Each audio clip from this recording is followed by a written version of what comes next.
Event Leviathan, issue 1. Brian Michael Bendis writing, Alex Maleev on the art. What a team! What a team for If this if event there book. was ever a first issue that I could imagine Connor reading and then going, ah, fuck this. This is full Bendis. It's this one. This is thus far It in was almost a Bendis's spit take there. run. Yeah, Bendis's run at DC. This is the most Bendis book. So take that as a negative if you wish. I was hanging on every word balloon. I was in. So, Yeah, so Yeah, basically, all million of them. this is hey, the first page has like one small word balloon, and that's it. yes, And it's not just one panel; it's like lots of panels.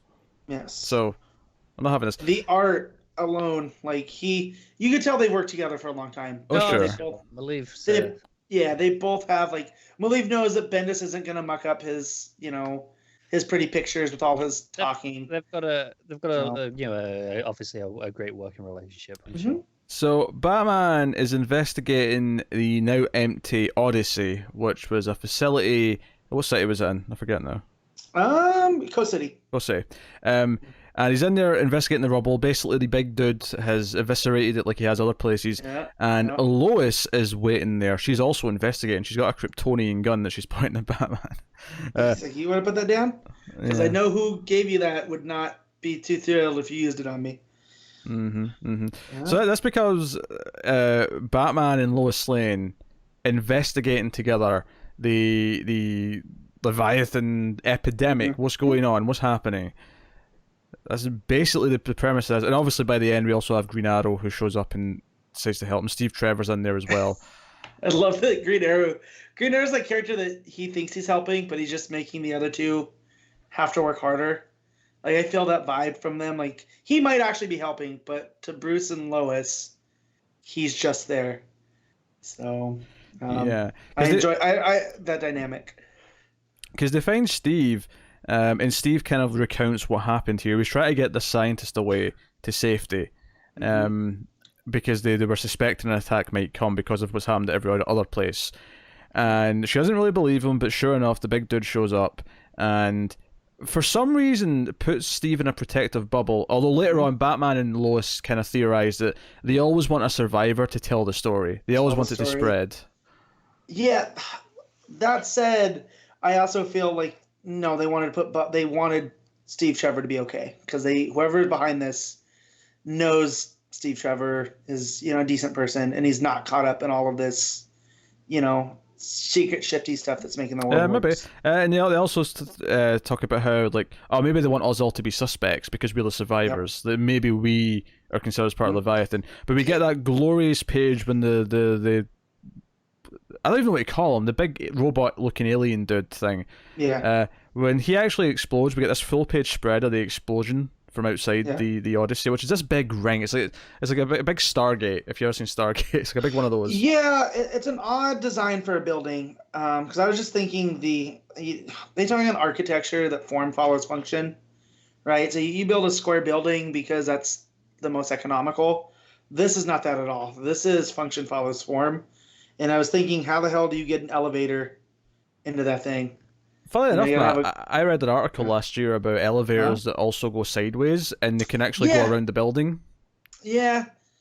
They also have them like the one that's in the Gateway Arch in St. Louis. My dad went through that and said that one goes, it like stair steps. So it goes up and then over and up and over because you can't have one that goes in an arc, right? And that since I was a kid, that mystified me. So, but yeah, it's a cool looking building though. Like I'm gonna give them credit there. The detonation looks fantastic, and I want to do a bit of speculating here because I don't think it's an accident. I feel like that the center of that explosion looks like a couple of different things. It kind of looks like a moth. It kind of looks like a set of lungs. I was almost getting like the eyes of a fly. Not that I think Firefly's behind all this, but like. Well, it doesn't help that the killer moth's name was name dropped in the Batgirl solicits. That's true. Later, so but no, it's definitely. I feel like it's the phrase like a moth to the flame, right? This is bringing everybody in, right? And I feel like Bendis and Maleev, even if that wasn't intentional, that's the subtext. Yeah, but here. I think it's Mothra. Mothra's behind it all. No, see, if Mothra's behind, we know it's beneficial then, because that's her thing. She's a helper, not a herder. Yeah, and there's a lot of speculation like, is it Talia? And Batman's no, this is not her style. And I thought it was Lex at first too, but there's no ego in this. This is not about ego. This is different. Yep. Well, there's that title page that we kind of skimmed over. That's amazing because it's got the different colors. Like, who's the colorist on this? That's not the title page, but it's the title page of the title of the book. This is the credits page. So I want to see who colored this. I want to give them their just due. Man, this was a long issue. Was it actually longer? I can't remember, but it didn't feel longer.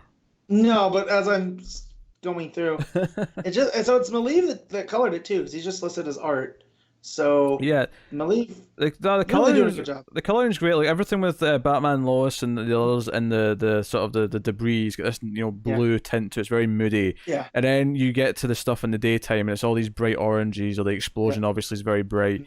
It's playing with the colors and giving it really different feels depending on the scene. Yeah.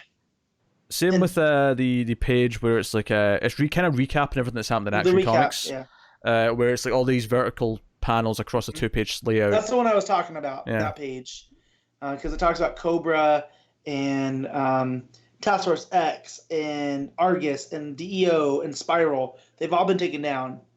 And just all the colors at play. Each panel has its own color theme to it. So like the Cobra page has oranges and yellows. Task Force X is green. Argus is like this reddish. But yeah, it's a really pretty looking book. But then I thought also the page where you see that site that blew up in the background. Mm-hmm. Oh man, it looks real good. I'm glad I have Malieve drawn DC. Oh yeah, it's a gorgeous book. And Steve actually shoots, or at least skims Lois. Yeah. Because he doesn't trust her because both her father. Clark being like her husband. There's so many people involved from Lois' side that Steve doesn't trust her, and Green Arrow actually ends up knocking him out with a electric shock arrow. Yeah, that's when he comes in. So they're kind of standing there, and like you said, Green Arrow kind of feels like a third wheel. It's like no, Batman and Lois are both really good at investigating things. Green Arrow's just kind of like, okay, how can I help? I did like seeing Steve Trevor have a meltdown because this poor guy. He really, over the course of his career, has seen some stuff, and now his brain kind of malfunctioned, and he thinks that Lois and Batman might be involved. Yeah, so that's why. Yeah, basically they get to the point at the end here where Batman and Lois like okay, this is the biggest mystery ever. We have to kind of assemble all the biggest mystery solvers, and of course this is when we reveal the questions watching them. And also the question, trying to be cool, stubs his toe or bonks his head. Because that's the ow, and then he disappears into the darkness. I thought that was pretty good. And then we get the doctor or the professor, or whatever she was, scientist. She didn't blow up. They are teleporting him out. Yeah, this is the one who Steve was trying to like evacuate from the building, and he shows up at the end, and we reveal whoever this Leviathan is that's behind all this. He's got a mask on, or she's got a mask on. Basically just saying, no, we're building a better world. And this is actually something I kind of like that Batman and Lois did kind of roughly get it right, because at one point they're theorizing, they say, they're trying to build a new world, they want a new world order, and sure enough, that's essentially what he's saying here at the end is, with your help, we're going to build a better world. So it's almost like they're recruiting. They want people to help demolish the system and build something new. So, no, it's interesting.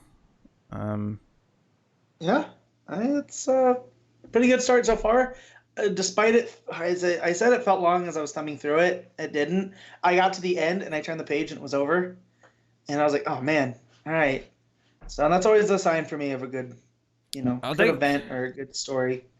Yeah, I think I like as well that this doesn't really seem to actually have that much to do with Superman. Like Lois is there, obviously, but this is Well, they mentioned that this is going on while Clark's away in space. Yeah, so she mentions it to Bruce. Well, that's what's happening in Superman, which begs the question then: what's happening in Action Comics over this next little bit? Is it still related to what's going on in Leviathan? Is it still tying into that No. stuff? Set before or after, or is it? Yeah, it wouldn't surprise me if Action starts to set up Legion stuff. So whatever we get going forward. Maybe, So we'll have like. I feel like Action or I feel like the Legion stuff's going to come in Superman though. I feel like that's the stuff with John. It's the stuff with the space stuff. I think that's where Legion's going to pop in. Maybe. I was just trying to get a clean break on him. Because even the solicit for the issue in September, it was a Superman cover that had the Legion on it. Oh, that's right. Naomi was on. Yeah, Naomi's in Action. Yeah, so we're definitely doing stuff in Action, but yeah, I don't know then.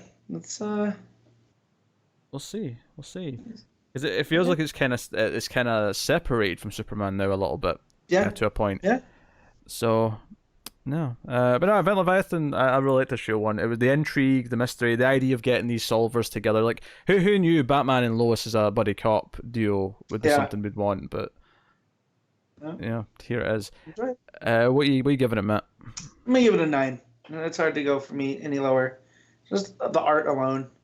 So. No, I'm actually going to concur and give it a 9 as well. I think beautiful book, really good sense of tone. And then the actual mystery is intriguing here because it feels so grand and scale.